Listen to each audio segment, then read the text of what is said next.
quand même. Il m'a fait... En fait, cette soirée, il y a beaucoup de... Je crois que la vie se trouve dans l'ancien. Hein. C'est ce que la Bible dit. Jérémie 6,16 dit, revenez aux anciens pas. Vous voyez que quand on fait ressortir les anciens cantiques, c'est rempli de révélations et d'onction. Alléluia, c'est profond. Amen. C'est profond. Alléluia. Et même quand vous écoutez, il m'a fait passer de la mort à la vie. Ah, alléluia. Je pense que la chrétienté d'aujourd'hui, là, c'est plus trop intéressant comme avant. Alléluia. On a des chrétiens 5G aujourd'hui, c'est compliqué. Alléluia. Mais ça doit revenir parce que Jésus est le même hier, aujourd'hui et éternellement. Dieu que tu sois un véritable chrétien. Dis-lui, il n'y a pas un chrétien de 1800. Il n'y a pas un chrétien de 2025. Un chrétien, c'est un chrétien. Un chrétien qui ressemble à Jésus, c'est tout. Acclame encore le Seigneur ce soir. Allez, merci Saint-Esprit. Est-ce que tu peux lui dire deux mots si tu es heureux d'être dans sa présence? Bénis le Seigneur. Si tu crois que c'est une grâce pour toi d'être là, dis quelque chose à papa. Bénis notre papa pour son amour, pour sa faveur, pour sa fidélité. Oh, qui est-ce que nous serons sans toi? Que notre avantage, Seigneur, que notre actif, Seigneur, que nous maintenons en sécurité contre nos cœurs. La Bible a dit, je serre ta parole contre mon cœur. Je la serre tellement fortement pour ne pas pécher contre toi. Ta parole est ma vie, ta parole est mon bonheur. Ta parole est mon épanouissement, ta parole est tout ce que j'ai, Seigneur. Tu es tout ce que nous avons de précieux. Tu es tout pour Arciel, tu es tout pour nos vies. Oh Seigneur, merci Jésus. Oh, nous voulons t'exalter ce soir. Et je l'exalterai. Ah, est-ce que tu peux le dire si tu le crois? Je le proclamerai. Est-ce que tu peux le dire si tu le crois? Sur la terre des hommes. Dis-le si tu le crois. Je parlerai de toi. Ah, Jesus. Je porterai ma voix. S'il y a une révélation, Toujours je chanterai. essaie de ta bouche chanter, laisse ton cœur chanter. Jésus, c'est mon histoire. Je le glorifierai. Est-ce que nous pouvons le déclarer ce soir? Et je l'exalterai.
notre bonheur, Seigneur. Tu es notre joie. Tu es notre paix. Tu es notre faveur. Tu es tout ce que nous avons de glorieux. Oh, merci, Seigneur. Reçois la gloire ce soir. Oh, merci, Seigneur. Digne es-tu, Seigneur. Oh, ton nom c'est Emmanuel. Nous bénissons ton nom, Seigneur. Merci, Jésus. Est-ce que tu peux le dire tout doucement? Ah, si tu le crois, dis-le. Si tu ne le dis pas, c'est parce que tu ne le crois pas. Si tu le crois, dis-le. Laisse ton cœur te confesser si tu le crois. Ah.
Acclame bien Emmanuel.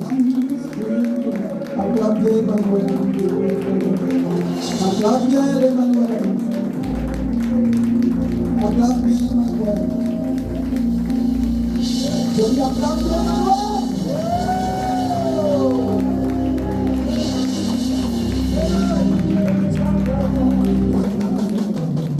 Alléluia. Que Dieu vous bénisse. Le nom Emmanuel est superbement puissant. C'est le nom qui a été donné à Dieu fait homme. Le plus grand mystère dans la création, la technologie qui a été la plus difficile pour Dieu d'implémenter, ça a été de trouver la formule qui permettrait à Dieu de devenir homme. Tout a été assez aisé pour Dieu. Mais comment un si grand Dieu peut-il devenir un homme? Ça a été l'une des choses les plus difficiles pour Dieu. Parce qu'en fait, ce qu'on a demandé à Dieu, c'est de compresser, c'est un exemple de compresser tout l'océan, ou tous les océans qui existent, Atlantique et Pacifique et autres, et lui demander de compresser de sorte que tous ces océans ensemble rentrent dans un seau d'eau. Voyez un peu ce que ça a demandé à Dieu. Comment compresser un bâtiment et le mettre dans une boîte d'allumettes? Et c'est ce que ça a coûté à Dieu. Parce que pour que Dieu devienne un homme, il a dû se compresser. Comprenez, la Bible dit que Dieu n'a jamais voulu habiter dans un bâtiment fait de main d'homme. Mais imaginez la technologie qu'il a mise en place, qui lui a permis à lui de se compresser pour que nous soyons l'entité ou le vase qui héberge la totalité de Dieu. Le ciel ne peut pas contenir Dieu. La Bible dit que la terre est juste son marchepied.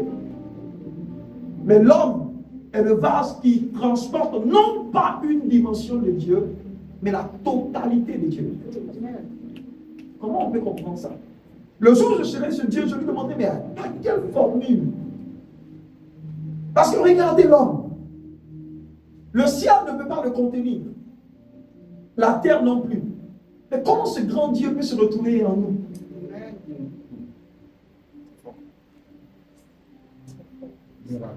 C'est ça les différents mystères qu'il y a autour de Dieu. Moi, ce sera ma première question quand je serai là-bas. Alléluia. Amen. Et c'est ce que ça a coûté à Dieu.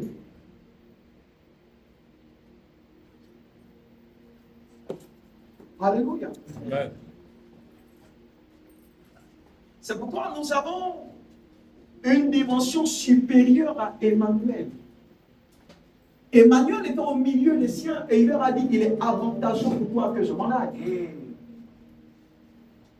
Donc ça veut dire, arrivé à un moment donné, même l'Emmanuel dans sa fonctionnalité s'est rendu compte qu'il était limité. Parce que l'Emmanuel a cédé la place au Dieu en nous. Et c'est une dimension supérieure. Alléluia. Parce que ceux de l'ancienne alliance ont dit que Dieu était avec eux.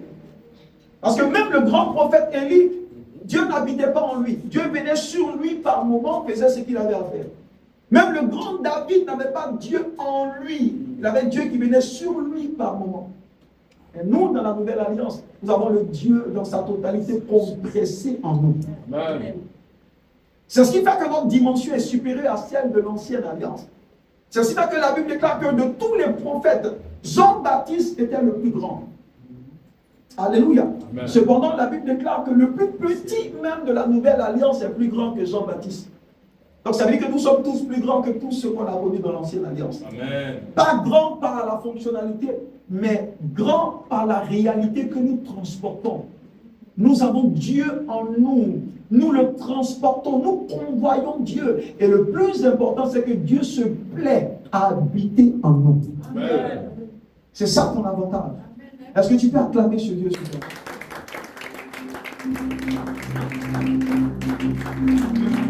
Alléluia. Ah, c'est un bonheur. Je peux s'asseoir dans cette présence. Amen. Il y a des dimensions quand tu arrives à les comprendre. Ah, tu peux voir le diable de loin et puis commencer à rire. Alléluia. Tu peux voir ses œuvres et commencer à rire. Parce que je vous l'ai dit et je le réitère encore, le diable n'est puissant que dans la vie d'une personne qui est ignorante. Le diable n'est puissant que dans la vie d'une personne qui est ignorante. Alléluia. Amen. Parce que jusque-là, ce que la Bible a dit, et la Bible est très claire dessus, le problème de l'Église, le problème du croyant, c'est le manque de connaissance. Donc ça veut dire que le manque de connaissance est plus dangereux que le diable. Le manque de connaissance est la véritable montagne qui est devant nous. La plus grande montagne, ce n'est pas Satan. La plus grande montagne, ce n'est pas le mont Himalaya. La plus grande montagne, c'est le monde de ton ignorance.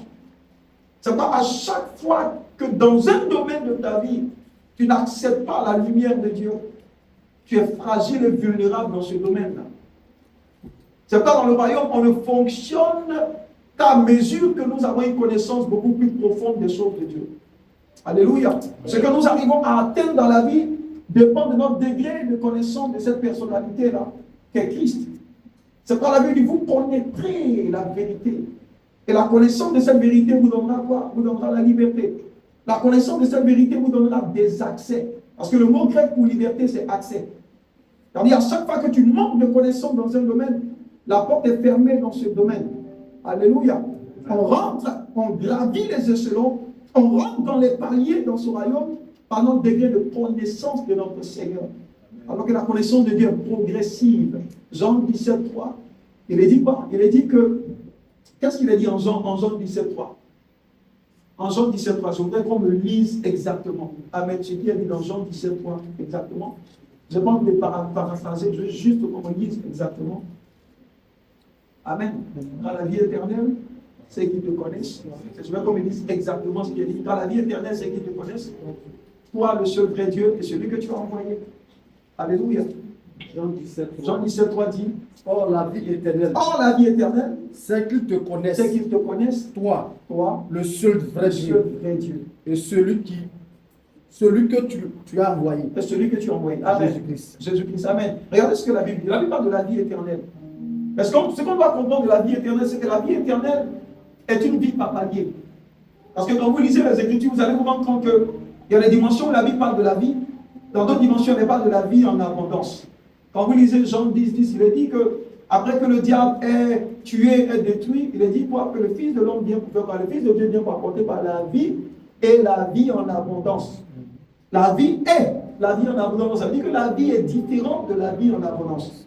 Ces mêmes choses sont en Christ, mais quelqu'un peut avoir la vie en Christ, comme quelqu'un d'autre peut avoir la vie abondante. Mais ce que la Bible dit ici, c'est que la Bible rattache l'évolution de la vie ou l'administration de la vie à la connaissance. Si vous le connaissez, la vie la vie quoi? La vie éternelle vous sera donnée. Donc ça dit quoi? Le degré de vie qui t'est administré dépend de ton degré de connaissance de Christ. Alléluia. Donc ça dit que dans l'église, nous n'avons pas tous les mêmes niveaux de vie. C'est la même vie Zoé, mais la vie Zoé est par palier. Et cette vie Zoé est administrée en fonction ou en proportion de ton degré de connaissance de Christ. C'est parce que la Bible nous encourage à faire. C'est que la Bible nous encourage à être plongé dans les Écritures au point de connaître Christ. Paul a dit, afin que je te connaisse. Toi et la puissance de la résurrection. Tout est une question de connaissance de Christ. Alléluia. Parce que plus tu le connais, plus il y a des grâces extraordinaires que tu expérimentes. Amen. Et le diable est conscient que l'atout majeur de tout chrétien dans ce royaume, c'est la connaissance de Christ. Parce que c'est par la connaissance que Jésus a dit à Satan. Il est écrit aussi. Et le diable s'est éloigné de lui, attendant une autre opportunité où certainement Jésus ne pourrait pas dire il est écrit. Donc ça veut dire qu'à chaque fois qu'il y a une ignorance quelque part, à chaque fois que les ténèbres envahissent une certaine dimension de ta vie, en ce domaine-là, tu es vulnérable. Le diable n'est efficace que dans les ténèbres. Le diable n'est efficace que là où il y a l'ignorance. Le diable n'est efficace que là où il y a un manque de savoir. C'est comme nous n'avons pas le choix. La connaissance de Christ s'impose. Pas la connaissance de l'homme de Dieu, mais la connaissance de Dieu. Pas la connaissance de l'homme de Dieu, mais la connaissance du Dieu de l'homme. S'il a un rapport avec Christ. Alléluia. Amen. Et c'est ça la clé. Et ce soir encore, je voudrais intervenir sur une chose qui requiert de la connaissance. Parce que dans le royaume, vous savez, comme je l'ai dit à chaque fois, un jour, vous vous souvenez, Jésus a dit à ses disciples, il dit, j'ai beaucoup de choses à vous dire. Ce n'est pas parce que les choses ne sont pas là que je ne veux pas vous dire. Non. La raison, Jésus l'a donnée. Il dit, mais vous ne pouvez pas les supporter. Dès maintenant. Donc ça veut dire que ceux qui définissent la nourriture que Jésus leur donne, c'est l'auditoire. Amen. Ça veut dire que quand Jésus arrive en classe, c'est un peu comme une classe. Celui qui définit le cours, ce n'est pas le professeur, mais c'est les élèves qui déterminent le cours que le professeur doit donner. Il dit, j'ai beaucoup à vous donner. Mais parce que je me rends compte que vous n'avez pas encore soif, ou vous n'avez pas encore d'intérêt pour ces choses-là, je ne peux pas vous les donner. Ou bien si je vous les donne, vous ne saurez même pas quoi faire. Donc je préfère retenir, c'est ce que Jésus disait. Alléluia. Écoutez ce que Paul aussi a dit. Il dit, mais quand je suis venu vers vous, je ne suis pas venu avec une supériorité de langage. Mais le but de Paul, c'était quoi? C'était d'enseigner comme à des personnes spirituelles, de sorte qu'elles puissent avoir accès à une certaine dimension, à une certaine élévation sur le plan spirituel. Mais il s'est plaint pour dire, mais ça fait plusieurs années que je suis passé vous voir. Mais je reviens encore des années après, je me rends compte que vous êtes encore au lait, au lieu d'être des maîtres. Alléluia. Donc ça dit finalement, le but de tout homme de Dieu, ou même du Seigneur, c'est de voir l'auditoire consommer la nourriture qu'il donne, de sorte à grandir jusqu'à atteindre la stature parfaite de Christ. Amen. Parce que le diable n'a peur que de ceux qui sont rompus dans la connaissance de la personne de Christ. Amen. Alléluia. Tout ce qui est après le diable, il est écrit.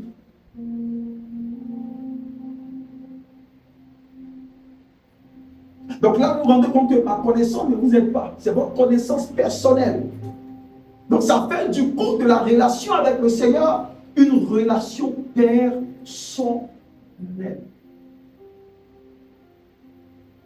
Ta croissance est fonction de ton degré avec lequel tu creuses Christ.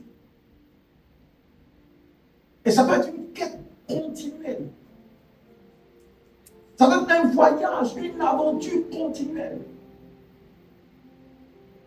Alléluia. Ouais. Mais ceux qui le rencontrent ne seront jamais les mêmes. Ouais.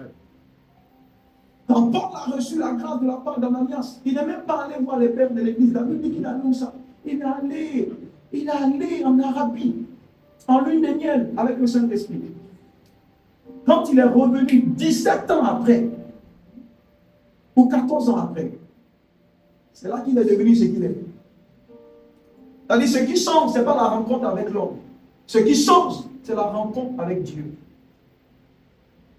Dis à ton voisin, tu dois rencontrer Dieu. Tu dois rencontrer Dieu.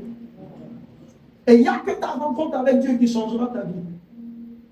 Il n'y a que ça. Et c'est obligatoire. Il n'y a que ça. 2 Corinthiens 3, 18.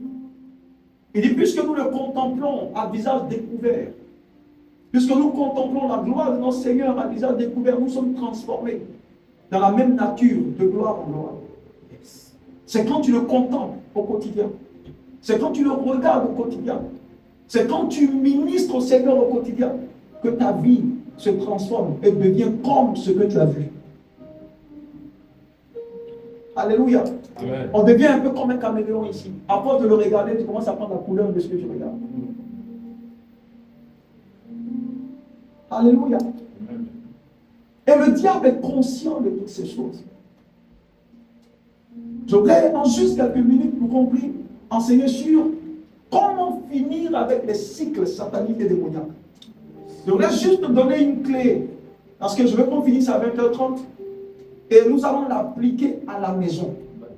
Amen. Amen. Mais ce que je vais donner à quelqu'un de comprendre, c'est que la force que le diable a plutôt, est la force que nous lui conférons. L'autorité que Satan a sur un enfant de Dieu est l'autorité que l'enfant de Dieu lui donne. N'oubliez pas que le jour où il est venu à Jésus, il a dit à Jésus, c'est ce que Adam m'a donné que je te présente, les richesses de la terre. Alléluia. Amen. Amen. Amen. Et n'oubliez pas que la Bible dit également en Éphésiens 4, 27, et qu'il ne donnait pas accès au diable. C'est l'accès que tu donnes à Satan. C'est le droit légal que tu lui donnes, qu'il utilise pour te remettre à terre.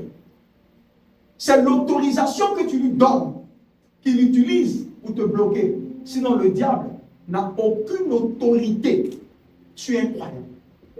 Amen. Aucune autorité sur un croyant. Aucune. Aucune.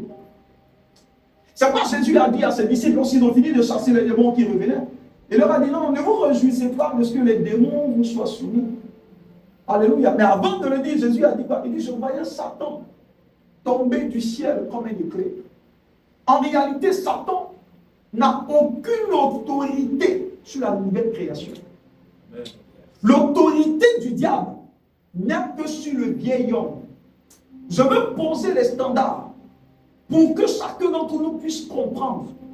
Parce que si vous ne comprenez pas comment fonctionne le système judiciaire divin, vous serez à la risée de l'ennemi, et parce que vous n'aurez pas accès à certaines vérités, vous serez en train d'être maltraité par l'ennemi, alors que le droit, la capacité, le pouvoir vous a été donné. Est-ce que vous savez que quelqu'un peut être libre d'une réalité, et parce qu'il ignore qu'il est libre de cette réalité, encore être en train de souffrir par cette réalité? Demandez à Daniel, il vous dira. En Daniel chapitre 9, chapitre 10, la Bible dit quand il a lu, avant qu'il ne lise, ils étaient dans la servitude. C'est quand il a lu, il s'est rendu compte que le verdict que le Seigneur avait arrêté concernant le peuple de Dieu disait qu'après 70 ans, ils doivent être libérés. Mais au moment où Daniel lisait le livre, ils avaient dépassé 70 ans. Ce n'est pas parce que la loi existe qu'elle est automatique. La loi que tu ne sais pas peut être là, te défendant, mais malheureusement, tu es dans la servitude de la loi qui te défend. Donc, ça veut dire que la loi, en réalité, ne parlera pas automatiquement pour toi. Il faut qu'il y ait quelqu'un pour appliquer la loi. Et la même chose s'est produite avec comment il s'appelle, Moïse. Le Seigneur avait dit 400 ans, vous devez rester où ça? En Égypte. Mais ils ont fait 430 ans. La faute n'était pas à Dieu. La faute n'était pas à la loi. La faute était au peuple, qui était libre, mais sans liberté. Pas parce que Dieu ne leur avait pas donné, non. Parce qu'ils étaient ignorants. que les temps d'esclavage étaient terminés. C'est ça le problème dans la vie de beaucoup de croyants. Ils sont délivrés, mais sans délivrance. Ils sont libres, mais sans liberté. Pas parce que Dieu, non. Ils ont l'autorité et sur le plan légal, ils ont ce qu'il faut pour être libres. Mais la loi a besoin d'être forcée. Et même quand vous lisez les Écritures, vous allez vous rendre compte que la parole de Dieu est un document juridique. Je vais lire un passage et en juste quelques minutes. Colossiens 2, verset 14 nous dit ceci. Il a effacé l'acte dont les ordonnances nous condamnaient et qui subsistait contre nous. Il a détruit en le clouant à la croix. Alléluia. La Bible dit qu'il a dépouillé les dominations et les autorités et les a livrées publiquement en spectacle, en triomphant d'elles par la croix. Quand vous lisez également Romains chapitre 8, verset 1, il a dit qu'il n'y a aucune condamnation pour ceux qui sont en Christ. Je veux simplement que vous puissiez mettre l'accent sur les terminologies. Quand vous entendez l'acte, quand vous entendez condamnation, ce ne sont pas des expressions qu'on utilise dans le monde comme ça. Ce sont des expressions qu'on utilise généralement dans un tribunal, ou généralement là où il y a un jugement. Généralement là où il y a des affaires qui sont tranchées, qui sont jugées. Alléluia. Donc ça veut dire que pour comprendre ce qui est en train d'être dit, il faut analyser et comprendre la dynamique judiciaire de la parole de Dieu. Parce que la Bible est un document judiciaire. Et ce que Jésus a acquis à la croix pour nous est une réalité légale et judiciaire. Yes. Alléluia. Amen. Yes. Et vous allez voir que il y a beaucoup de choses qui ont été faites aujourd'hui et qui continuent d'être faites, qui sont le fait de l'ignorance dans beaucoup de domaines. Amen. Alléluia. Écoutez-moi bien. Quand on part en justice, que le juge finit de rendre un verdict, il dit qu'une personne est acquittée, il dit qu'une personne est relaxée. Quand le juge finit de taper, quand il rentre, ce n'est plus sa responsabilité d'appliquer ce qu'il a dit. Parce qu'il y a des cas où on a vu le juge dire la personne est libre. Et quand il part, la personne est toujours en prison. Parce qu'après lui, il y a une procédure qui doit être suivie. Et il y a ce qu'on appelle les agents qui viennent forcer l'application de ce que le juge a dit pour que la personne qui a été libérée puisse sortir de la prison. Certains ont reçu dans la cour de justice la relaxation, mais qui malheureusement sont en prison. Mais ça, ce n'est plus la faute au juge. Le plus souvent, c'est la faute à celui qui est là-bas. Parce que s'il ne sait même pas que le juge a dit tu es libre, comment il peut entamer les démarches pour que ce que le juge a dit se réalise? C'est ça le problème le plus souvent dans la vie des croyants. La nouvelle alliance, la nouvelle création, le croyant sur le plan légal est libre de toute accusation de l'ennemi. Et c'est ce que la Bible dit ici. Mais beaucoup ne comprennent pas. C'est ce que les Écritures disent ici. Et c'est ce que beaucoup n'arrivent pas à cerner. Il faut aborder les Écritures sous un angle judiciaire. Alléluia.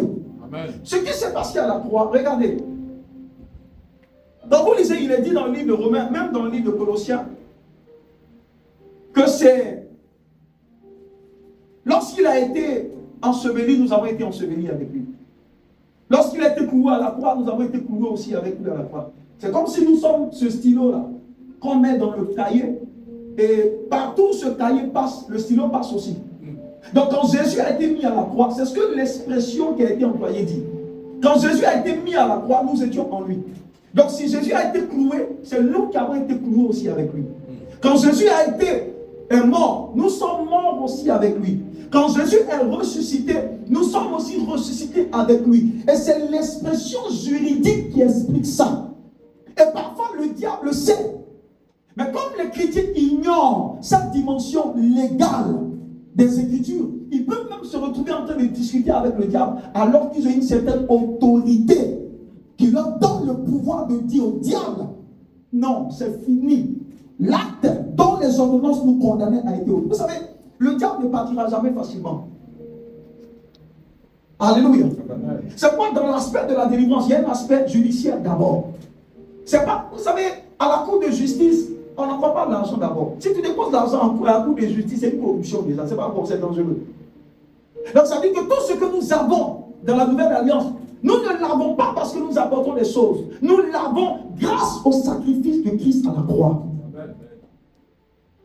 Ça va dans la notion du salut que nous avons reçu. Dans le mot salut, il y a près de 6 notions de base. Dans le mot salut, il y a la protection, il y a la guérison, il y a la délivrance, il y a la restauration, il y a tout dans ce mot salut.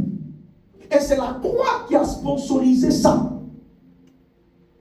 Le jour où je prêchais sur la notion du sang et de la croix, je disais que qu'est-ce qui se passe à chaque fois qu'on parle du sang de Jésus?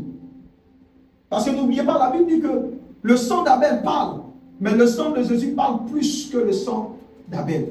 Et le jour où je parlais de la puissance dans le sang de Jésus, je dis, voici le langage que le sang d'Abel tient. Le sang d'Abel dit quoi? Le sang d'Abel crie vengeance.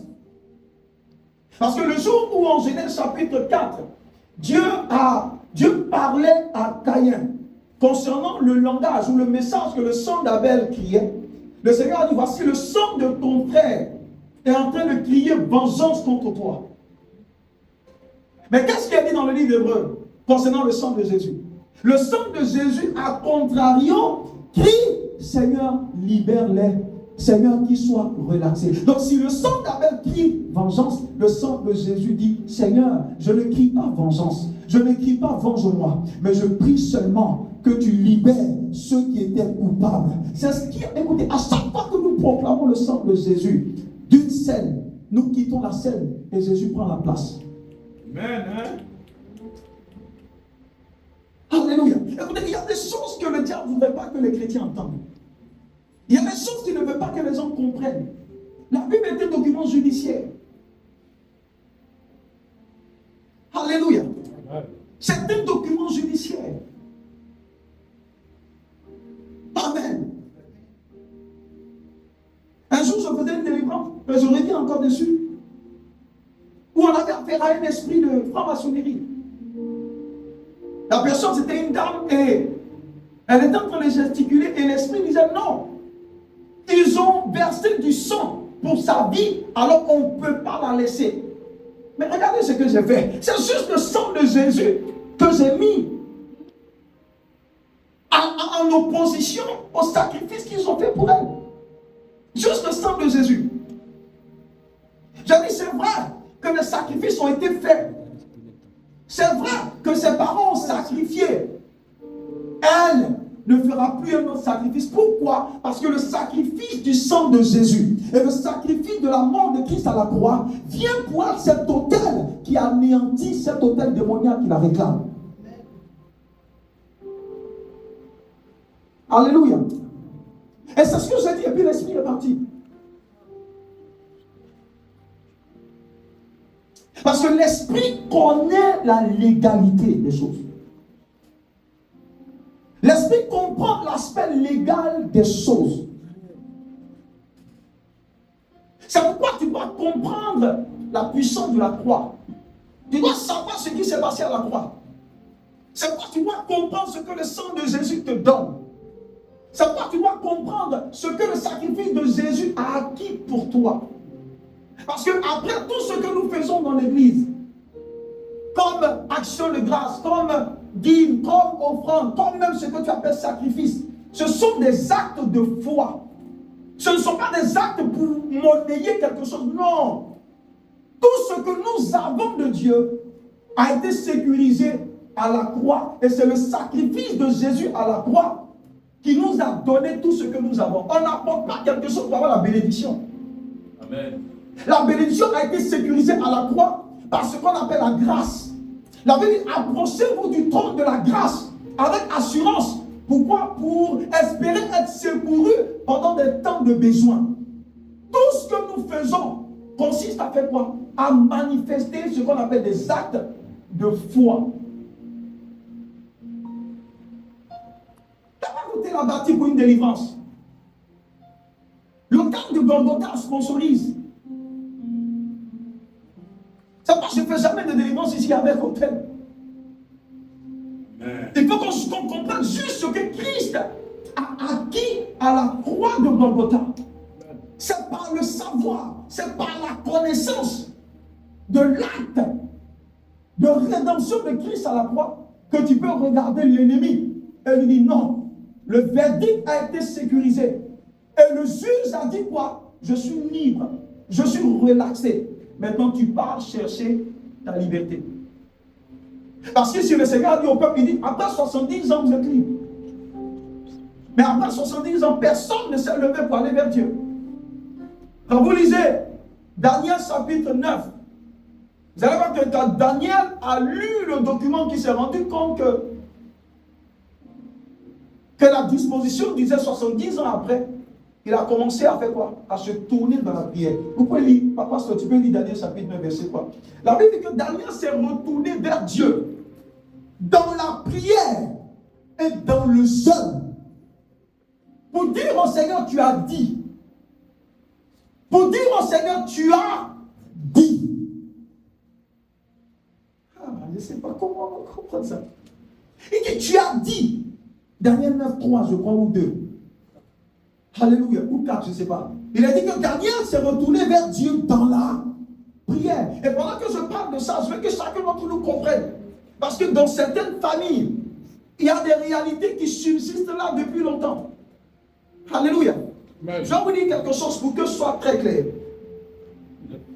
Est-ce que vous savez que toute l'humanité, est-ce que vous savez que toute l'humanité est sous le parapluie du salut?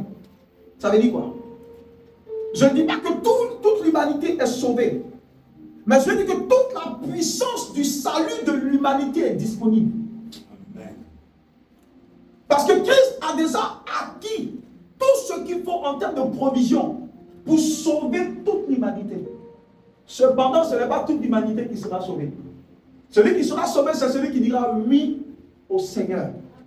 Est-ce que quelqu'un comprend ce que je dis? Ouais. Selon la capacité, la provision, la puissance nécessaire pour conduire toute l'humanité en Christ. Christ l'a déjà sécurisé à la croix de Golgotha.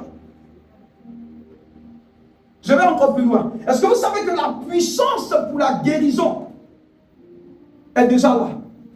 Tout le monde est déjà guéri avant même de commencer à tomber malade. Ce n'est pas moi qui le dis.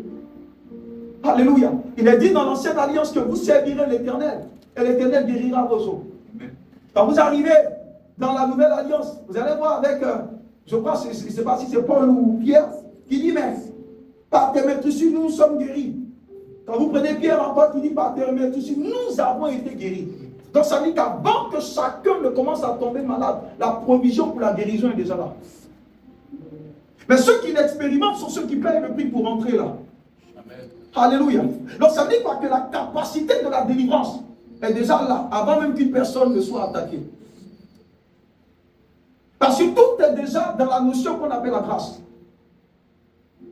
Donc personne ne part encore à la croix. Non, non, ce n'est pas ce qui se passe. Tout est sécurisé. Mais les verdicts doivent être appliqués. On doit forcer l'accomplissement de ce verdict dans nos vies. Et c'est dans cette partie-là que ça devient un peu complexe. Mais écoutez la sagesse de Daniel. Daniel est en train de nous apprendre comment faire pour implémenter ce que Christ a acquis pour nous. Alors que ce que je dis de Daniel était l'ombre des choses à venir. Mais je vous ai enseigné aussi que la grâce n'a pas commencé avec Jésus. La grâce a commencé depuis l'ancienne alliance. Mais la grâce a été formalisée avec Jésus. Parce que quand vous lisez Genèse 8, il est dit que Noé a reçu grâce aux yeux de Dieu. La grâce, c'est l'identité de Jésus. Donc la grâce ne commence pas dans l'ancienne alliance, pardon, dans la nouvelle alliance, parce que Jésus n'a pas commencé dans la nouvelle alliance. Jésus existait avant le commencement de toutes choses. Et la Bible dit que tout a été commencé par lui. Donc tous ceux qui sont passés par l'ancienne alliance, jusqu'au nouveau, ont bénéficié de ce qu'on appelle la grâce. Vous vous souvenez de la femme qui a péché et que tout le monde voulait lapider. Et Jésus est venu, il leur a dit, mais si parmi vous, personne n'a jamais péché, qui lui lance la première pierre. Alors que la loi de Moïse disait qu'il fallait la tuer. Mais quelqu'un me dira, mais Jésus l'a libéré, Jésus a brisé la loi de Moïse. Non, Jésus n'a pas brisé la loi de Moïse. Jésus a accompli la loi de Moïse.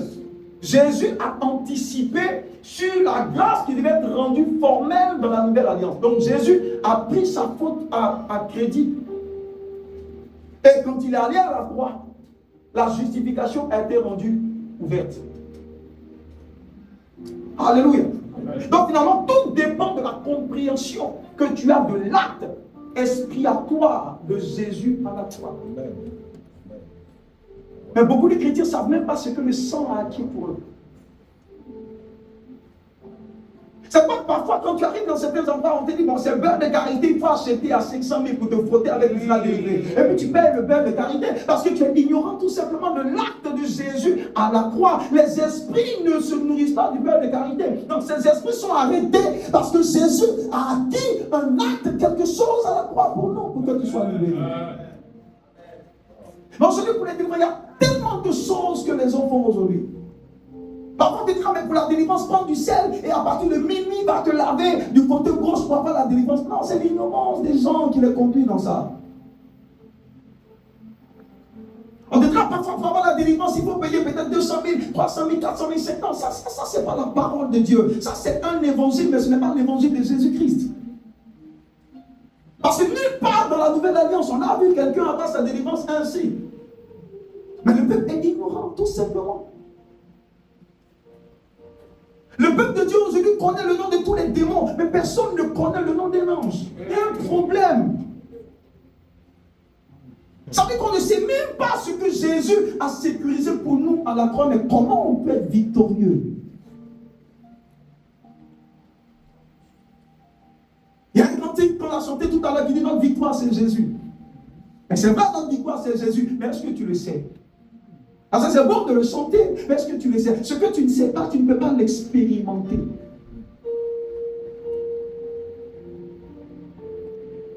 Je ne peux pas être condamné, pourquoi? Je suis croyant ou je ne le suis pas. Ézéchiel 16 a dit tel père, telle fille. Mais quand tu arrives à Ézéchiel 18, il a dit c'est l'âme qui pêche qui mourra. Donc ça veut dire que ta fonctionnalité dépend de ton niveau de compréhension. Donc pendant que les gens se battent sur Ézéchiel 16, moi je suis tranquille en Ézéchiel 18. Ézéchiel, si mon père a été tel ou tel, ben ça le regarde. En Christ, je suis censé écrire une nouvelle histoire. Amen. Et ça, je ne le dis pas pour le dire, mais c'est fondé sur la légalité que Jésus a acquise pour moi. Amen. Les actes dont l'ordonnance me condamnait, oui, sur la base de ce que les parents ont fait, le diable m'avait condamné. Mais la Bible dit, parce que je suis en Christ, parce que Christ est allé à la croix et sécurisé quelque chose pour moi, il n'y a plus de condamnation pour moi. Amen. Donc ça ne veut pas dire que le diable ne viendra pas. Non, le diable viendra. Mais ce qui arrêtera le diable, c'est ce que tu lui montres que tu sais de ce qu'il vient te dire. Parce que même Jésus n'a pas été empêché de recevoir la visite du diable. Dieu même a été visité par le diable. Le diable visite tout le monde, même Dieu. Mais c'est qu'est-ce que tu lui dis pour qu'il arrête? On ne peut pas empêcher le diable de venir. Mais qu'est-ce que tu lui dis pour qu'il sache qu'il n'a aucun droit sur toi?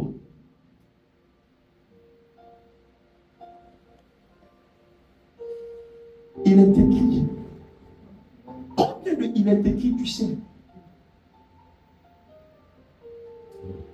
Tant que le diable ne sait pas que tu sais quelque chose, il reviendra toujours. Dieu même a été visité. C'est pourquoi quand c'est compliqué. Daniel 9. Qu'est-ce que ça dit rapidement, pasteur? La première année de son règne, moi, Daniel, je vis les livres qui devaient s'écouler. 70 ans pour les ruines de Jérusalem. D'après le nombre des années dont l'Éternel avait parlé à Jérémie le prophète. Au moment où il parlait, le peuple était déjà libre selon Dieu. Mais ils étaient cependant en prison. Ça veut dire que quand les anges regardent le peuple en bas, ils disent, mais qu'est-ce qu'ils font dans la servitude? Au ciel ici, déjà, les annales disent qu'ils sont libres. Ça veut dire que le ciel a déjà libéré ta liberté. Mais sur la terre, tu es encore emprisonné.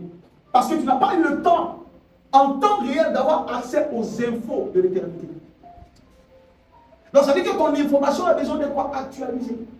Donc c'est quand Daniel regarde, il se rend compte que, mais attends, nous sommes en prison, alors que selon Dieu, on est censé être libre. Donc le problème, ce n'est pas Dieu. Le problème, il y a quelque chose qu'on ne sait pas. Quand tu es emprisonné, quand les choses ne vont pas, c'est qu'il y a quelque chose que tu ne sais pas. Amen. Daniel, continue, pasteur. Au verset 3, je tournais ma face vers le Seigneur, Il n'est pas allé vers un homme. afin de recourir à la prière. Écoutez-moi bien. Il n'est pas allé vers un homme. Il n'a pas commencé à courir pour chercher l'argent pour aller fonder un hôtel, non. Il n'est pas allé chercher à prendre des choses pour qu'il s'est retourné vers Dieu. Écoutez-moi bien. L'acte qui a été sécurisé à la croix, c'est le Seigneur qui l'a sécurisé. Colossiens 2, 14 dit, il a dépouillé. Donc quand ça ne va pas, Seigneur, tu les as dépouillés ou bien tu ne les as pas dépouillés. On se retourne vers Dieu. Pas d'abord vers les choses. Écoutez-moi bien, parfois ce qui fatigue les chrétiens, c'est les choses qu'on fait. Alors que quand c'est compliqué, la première chose, ce n'est pas d'aller vers les choses, c'est d'aller vers l'auteur. Amen. Marthe, tu t'inquiètes pour beaucoup de choses. Marie est au pied de Jésus. La chrétien court vers des hommes de Dieu. C'est bon d'aller vers l'homme de Dieu, mais l'homme de Dieu n'est pas Dieu. Daniel avait la possibilité d'avoir recours à des pharisiens ou je ne sais pas, mais il allait vers Dieu. Celui qui a sécurisé cette parole qui est comme un acte, qui a dit qu'après 70 ans vous êtes libre. Donc si je constate que ma vie n'est pas le reflet de ce que la parole dit, je me retourne vers l'auteur de la parole. La Bible dit qu'il n'est pas un homme pour mentir. Donc la parole ou ma vie ne peut pas rendre Dieu un menteur. Donc je me retourne vers Dieu pour dire, mais tu as dit, mais pourquoi ma vie est le reflet ou est le contraire de ce que tu dis? Il s'est retourné vers Dieu dans la prière et pas dans le jeûne. Il n'a même pas encore apporté quelque chose encore. Il n'a pas encore apporté quelque chose encore. Il se retourne pour comprendre. Parce que c'est après la compréhension que tu sauras ce qu'il faut envoyer.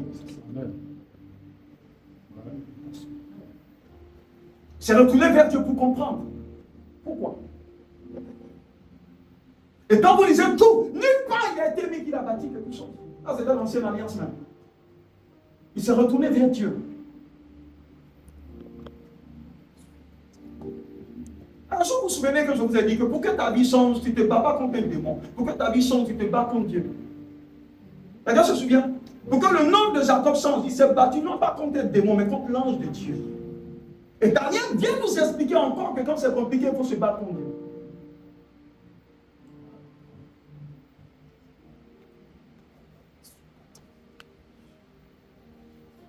Ces démons existent. Arrêtez de leur donner trop de pouvoir. Le diable existe. Arrêtez de faire trop sa promotion gratuite. Tu ne peux pas être à Orange et puis tu passes tous les jours des MTN. Il y a quelque chose qui ne va pas avec toi. Si ton boss même entend ça, ils vont te virer. Ils vont te virer. Alléluia. Ils vont te virer. Ils vont te virer. Ils vont te virer. Le diable ne peut pas arrêter la parole de Dieu sur ta vie. Le diable n'est pas l'égal de Dieu. Arrêtons de... Oh, Likata. Arrêtons de... Écoutez, arrêtons même de... Oh, le diable, il existe. Mais le pupitre, là, n'est pas fait pour sa promotion. Il a déjà son pupitre où il ne peut même pas prononcer le nom de Yahweh. Parce que quand il prononce seulement le nom de Yahweh, ça sape leurs affaires. Mais pourquoi on parle de lui sur notre autel? Pour souiller notre autel? Hey. L'ignorance, c'est un... Parfois le diable, il peut t'utiliser pour être son commercial gratuitement. Et on a trop de commerciaux du diable aujourd'hui. Sans frais. Oui, on a trop de commerciaux. Oui. Et parfois c'est subtil. Tu ne te rends pas compte que tu travailles pour lui. Mais celui pour qui, ou celui que tu... En fait, celui dont tu parles beaucoup. Ce que tu ne sais pas derrière, tu lui donnes la visibilité. Donc sans te rendre compte, tu travailles gratuitement pour lui. On ne peut pas parler des anges. On ne peut pas parler de Dieu. C'est Michael qui a chassé Satan. Mais pourquoi on ne parle pas de lui à l'autel de Michael? Parce que ça sera au moins équitable. Un ange dessus ou un archange. Mais c'est à l'autel du grand roi. Lui-même, il est en haut et puis il ne comprend pas ce qui se passe dans l'église.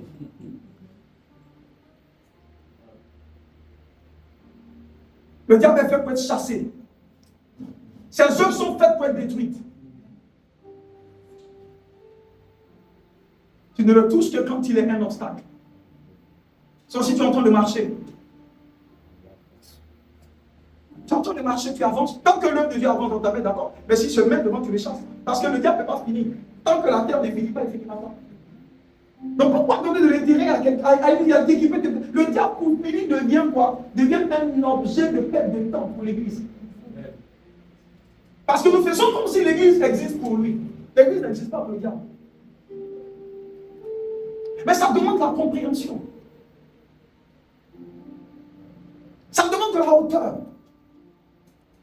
Il y a des gens qui ne comprennent même pas ce qu'on appelle la grâce. Mais ils connaissent tous les noms des démons des familles. Mais ça t'emmène où?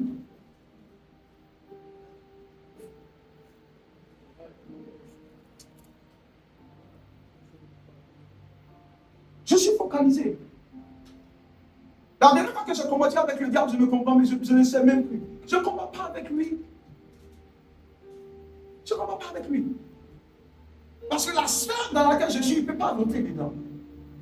Parce que je suis plus conscient des anges qui marchent avec moi que de lui. Ce n'est pas à moi de défendre. C'est aux anges qui sont là. Ils ont la même nature. C'est à eux de me défendre. Le diable n'est pas un homme. Ce n'est pas à moi de gérer son cas. Moi, je commande. Et puis les anges, avec qui sont de la même nature, travaillent pour moi. C'est tout. C'est une question de réciprocité. Dieu combat avec Dieu. Les anges combattent avec les anges. Toi, tu es un homme. Sois en paix. Sois en paix. Voyez, je vous dis quelque chose, c'est même psychologique. Hein. La réalité dont tu es beaucoup conscient, c'est ce que tu expérimentes dans ton cancer.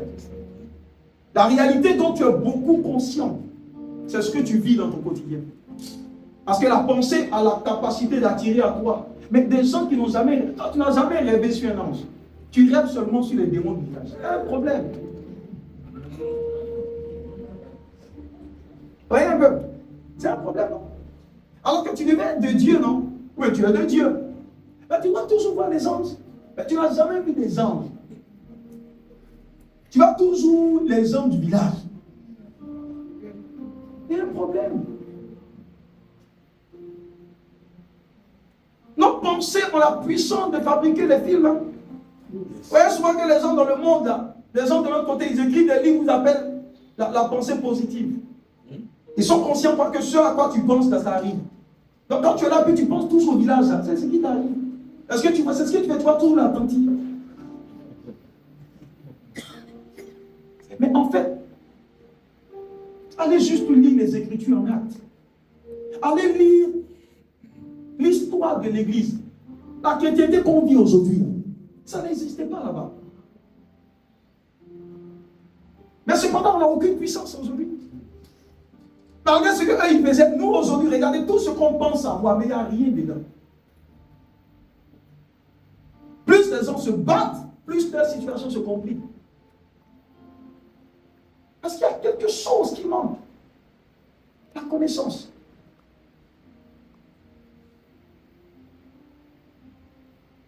La connaissance. Alléluia. Daniel s'est retourné vers Dieu.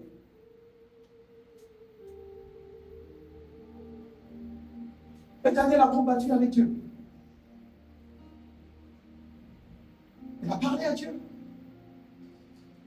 Lisez la suite. Est-ce que Daniel est allé s'attaquer au roi? Est-ce que Daniel est allé s'attaquer aux soldats du roi? Est-ce que Daniel a fait sortir les armes pour aller attaquer quelqu'un? Non, Daniel a parlé à Dieu et Dieu a parlé au cœur des hommes.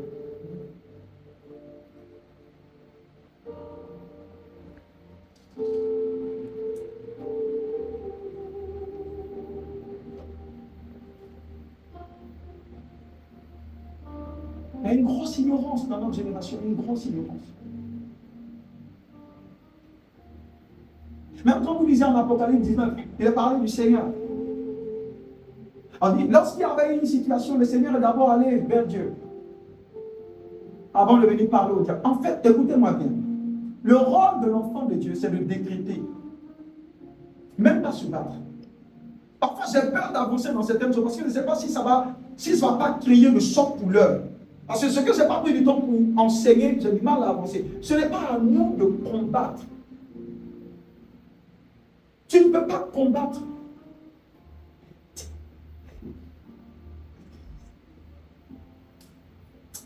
Parfois, c'est Éphésiens 6 qui fatigue un peu beaucoup. Alléluia. Le mot, on n'a pas à combattre. C'est Éphésiens 6 qui fatigue beaucoup. Mais quand vous lisez bien Éphésiens 6, vous allez vous rendre compte que sur les 5 armes spirituelles, regarde les armes, il n'y a pas bazooka dedans. Il a dit ceinture de vérité. Il a dit quoi? Cuirasse de quoi? De justice. Regardez tout ce qu'on vous demande. C'est vivre sanctifié. Tout ce qu'il a demandé là, c'est vivre quoi? Dans l'intimité du Seigneur. C'est ce qu'on vous demande dans les armes. Donc ça veut dire que ce n'est pas un combat conventionnel comme on le fait là. Et la seule arme offensive, c'est la parole, l'épée, décrétée. La Bible, vous décréterez une chose et la chose s'accomplira. Donc en tant que fils du royaume, quand je déclare un mot, ce n'est pas à moi de l'accomplir. Quand je parlerai la semaine prochaine de l'univers des anges, vous comprendrez qu'il y a des êtres qui sont censés accomplir les paroles qui sortent de nos bouches quand ces paroles sont alignées sur la parole de Dieu. Hébreux 1,14 dit, les anges ne sont-ils pas des esprits envoyés auprès des saints pour accomplir le ministère? Ce n'est pas à toi de... Tu ne peux pas combattre les êtres. Non, tu ne peux pas. Tu ne peux pas. Tu ne peux pas. Non, tu ne peux pas. Le combat spirituel tel qu'il est fait, c'est Dieu qui nous aide sur la base de notre ignorance. Parce que même dans ton ignorance, Dieu t'aide. Il est obligé de t'aider dans ton ignorance. Pourquoi? Parce que s'il ne t'aide pas, ce n'est pas bon. Dieu tient compte de notre temps. La Bible dit que Dieu tient compte de notre temps d'ignorance. C'est ce que la Bible dit. Donc ce n'est pas parce qu'une chose marche par moment que Dieu est d'accord avec ça. Parce qu'il y a des gens qui combattent, certains sont dans le repos. Pourquoi tu ne peux pas être dans le repos aussi? Parce que tu fais le travail des anges à leur place. Mais tu ne peux pas décréter si tu n'as pas sécurisé le verdict. Parce que c'est sur la base de ce que Dieu a dit qui est ton droit là, que tu peux dire. Parce que les anges n'iront pas accomplir ta volonté. Ils iront accomplir la volonté de Dieu pour toi que tu répètes. Daniel est venu dans le livre et s'est rendu compte qu'il y a une injustice. Et sur la base de l'injustice, maintenant il vient vers Dieu pour dire, Seigneur, tu as dit non. Mais pourquoi tu as dit et puis j'expérimente autre chose? Mais c'est la suite. C'est un ange que Dieu lui a envoyé. Le jour où ta vie commencera à avancer, c'est le jour où tu te focaliseras sur Dieu et les anges. Pas que tu ignores la présence des démons, non. Tu es conscient de leur présence. Mais tu sais que tant que le système de sécurité qui est constitué par les anges est autour de toi, ce n'est pas à toi de combattre ce combat. C'est dans cette paix que je vis. Parce que quand je fonctionne, je regarde beaucoup plus les anges qui sont autour. Parce qu'ils sont beaux à regarder. Je ne vais pas regarder toujours les démons. Et puis je suis conscient qu'en tant que croyant, que même si je ne vois pas, il y a des entités beaucoup plus réelles que les autres. Élisée a dit à Géasi, il dit arrête d'avoir peur, c'est parce que tu regardes ceux qui sont là que tu as peur. Il dit que Dieu fasse tomber les écailles de l'Égypte. Quand les écailles sont tombées, c'est là qu'il a vu l'armée en feu autour de lui.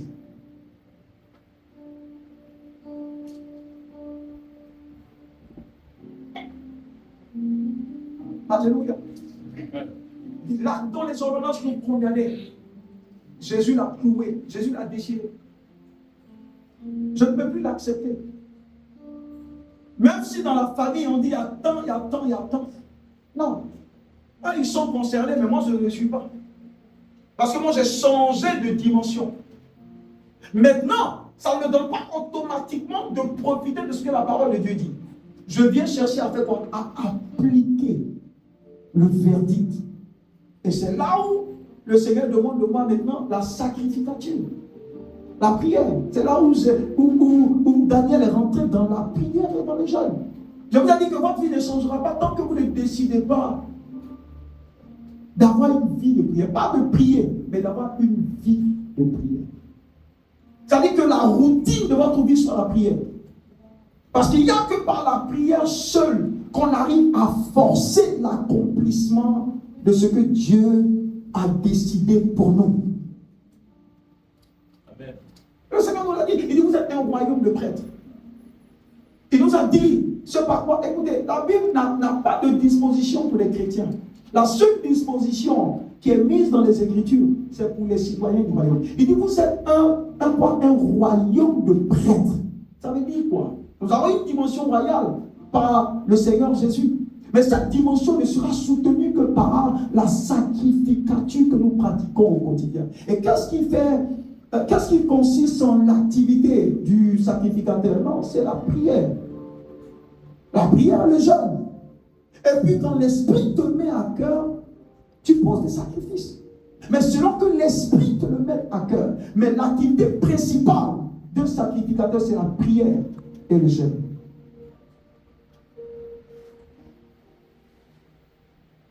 Pour rompre avec le cycle familial, l'Esprit peut te dire prie 21 jours. Pourquoi on jeûne? Pourquoi Daniel? Parce qu'après ça, pour que Daniel ait cette révélation, il a jeûné 21 jours. Amen. L'Esprit peut te dire prie 21 jours pour rompre avec ce cycle qui empêche chacun dans cette famille de travailler. Pour rompre avec ce cycle qui empêche les hommes de se marier. Pour rompre avec ce cycle qui empêche les hommes d'expérimenter les promesses de Dieu. L'Esprit peut te dire prends 21 jours. Ou bien prie pendant 3 jours de minuit à 6 heures. L'Esprit nous parle comme ça tous les jours. C'est parce qu'on ne veut pas payer le prix.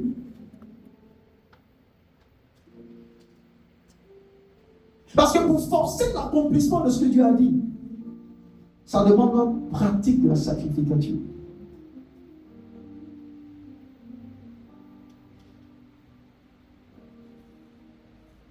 Et je vais donner les 2 conditions seulement où Dieu autorise ce que les gens appellent donner. C'est pas de donner pour que l'œuvre avance. La première réalité, c'est quoi? C'est que tu peux être en train de prier pour une situation et l'Esprit te pousse à donner. L'Esprit peut t'envoyer. Tu sens dans ton esprit que tu dois donner. Ou que tu dois faire un sacrifice pour quelque chose. Ça peut arriver. Moi, un jour, l'Esprit m'a dit, tu prends ta voiture, tu donnes. Comme un jour, il m'a dit, mais dans ce que tu as reçu, enlève 1 million et donne. C'est l'Esprit qui m'a poussé. Et puis j'ai pris, je suis venu donner. Parce que l'intention du donner n'était pas de recevoir quelque chose derrière. Je priais et l'Esprit m'a mis à cœur, prends et donne. Et j'ai donné. Ça attend quelque chose en retour. Alors que la plupart du temps, quand les gens donnent, c'est pour avoir quelque chose. Dieu devient comme un guichet automatique et c'est mauvais.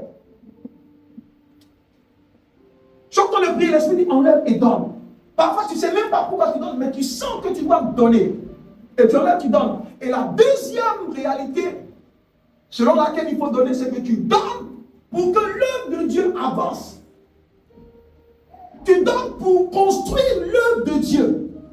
Parce que partout où l'œuvre de Dieu est, tu dois participer pour que la parole de Dieu atteigne même les frontières interdites. Mais tu ne donnes pas pour recevoir quelque chose.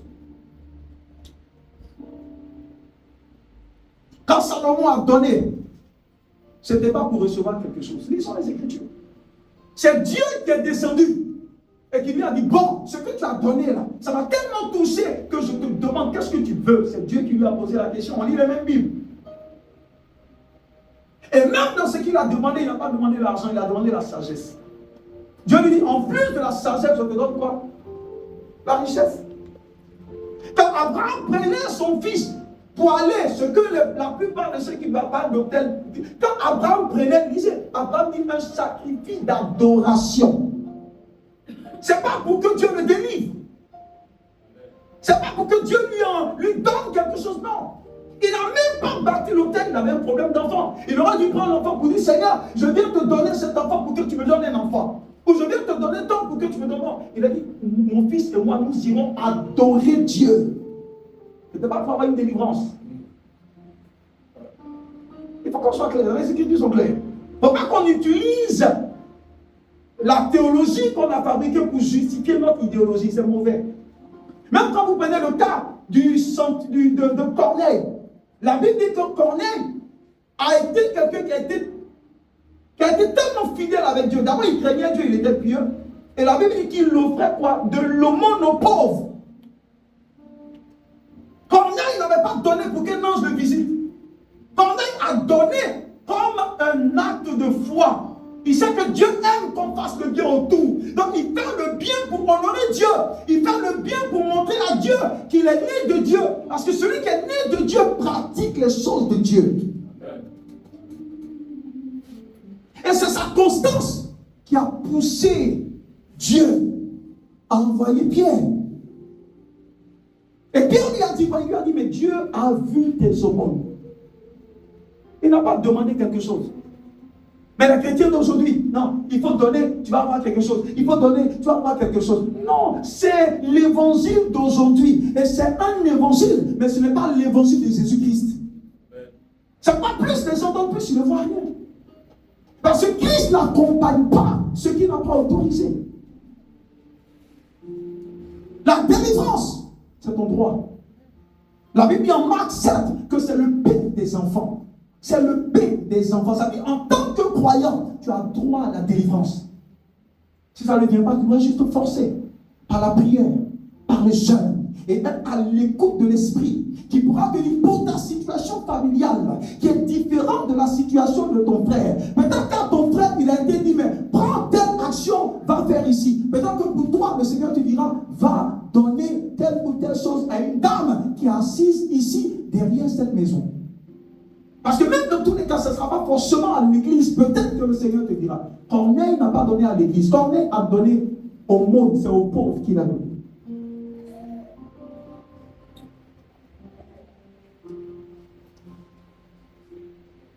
Alléluia. Amen. Je ne sais pas si je me fais comprendre. Amen. La vie chrétienne est une vie expérientielle. Amen. Je dis ces choses pour que tu sois en paix. Amen. Il n'y a pas de logique. Parce qu'un père qui aime son enfant ne va pas dire à son enfant de lui donner quelque chose avant qu'il fasse ce qu'il a à faire en termes de paix. Ce n'est pas logique. Et nulle part ailleurs vous allez entendre ça. Même ce qu'on appelle les géants de l'évangile aujourd'hui, ils ne connaissent pas cet évangile qu'on a ici en Côte d'Ivoire. C'est pas tout ce qu'on fait, ça produit autre chose. Voici l'État. Voici l'État de notre pays, c'est à cause de ça. Parce que la nation est l'image de ce qui se passe dans l'église. Ézéchiel 11. Tu as le droit d'être délivré. Tu as le droit d'être guéri. Quand Jésus a descendu, la personne lui a demandé, mais Seigneur, rends-moi guéri, mais c'est ton droit d'être pur. Tu n'as pas besoin de quémander pour ce qui est ton droit. Là où les gens commandent alors que c'est leur droit, c'est juste l'ignorance. Et Dieu est étonné de voir que ce qui est ton droit, tu le commandes. Non, après ce rendez-vous, tu as droit à la délivrance. Amen. Le Seigneur ne te donne pas cette délivrance parce que tu lui donnes quelque chose. Il te donne cette délivrance parce que ta délivrance a été sécurisée à la croix pour toi. Au nom de Jésus, tiens-toi debout et acclame le Seigneur.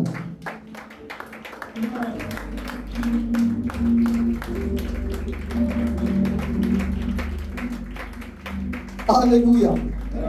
Dis avec moi, Seigneur Jésus. Seigneur Jésus. Je voudrais te remercier ce soir pour ta faveur et ta fidélité. Je te remercie pour cette pensée.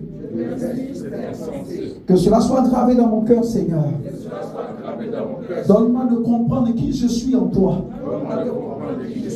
afin de bénéficier de ce que tu as prévu pour moi.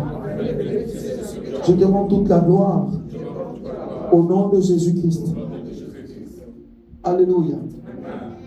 Écoute-moi bien. Pour ceux qui n'ont pas de travail ou qui traversent des moments assez pénibles, Prends toute cette semaine jusqu'au dimanche. Chaque jour, fais l'effort de te réveiller à minuit. Prie au moins 3 heures. Et rappelle ce message au Seigneur. Et dis au Seigneur qu'en tant que fils, tu as droit à cela. Tu as droit au travail. C'est lui qui a dit que celui qui ne travaille pas ne mange pas. Dis-lui, un père peut-il laisser son enfant dans la fête? Vous ne savez pas, parfois, c'est qu'il faut dire à Dieu pour bloquer Dieu. Alléluia. Un bon père ne laisse pas son enfant dans la faim. Alléluia. Seigneur, je dois avoir ce travail. Amen. Pour que je sois à même de manger comme tu l'as dit. Et prenez ce moment-là.